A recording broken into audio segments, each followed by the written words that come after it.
बीबी आप इस गाड़ी में थी? जी जी मैं इस गाड़ी में थी। साइड थोड़ा सा लगा उतार के पिस्टल लेके ऊपर फायर किए, फिर हमारे बंदे के ऊपर इसने रोड पे फायर किए। ये इसकी गाड़ी की नंबर प्लेट है, सरकारी नंबर प्लेट लगा के ये हमारे साथ ये कुछ करते हैं।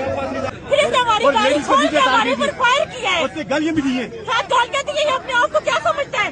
ये सरकारी गाड़ी है। बीवी पर इसकी बीवी के लिए बनाए ना बात करो तो क्या तरीके बच्चे गाड़ी कुछ बने 1000 केस बने। ये मनिया रोड पर एक वाकया हुआ है जी। गाड़ी है,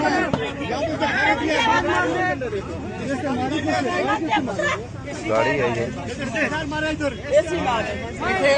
है ये जी। अस्सलाम वालेकुम नाज़रीन, आपका होस्ट मोहम्मद आमिर शिदा 99 पाकिस्तान से आपको ये रिपोर्ट पेश कर रहा है। ये वीडियो हमें मसूल हुई थी, ये जो हज़ारा मोटरवे है एबटाबाद से, आप देख सकते हैं वीडियो में आपने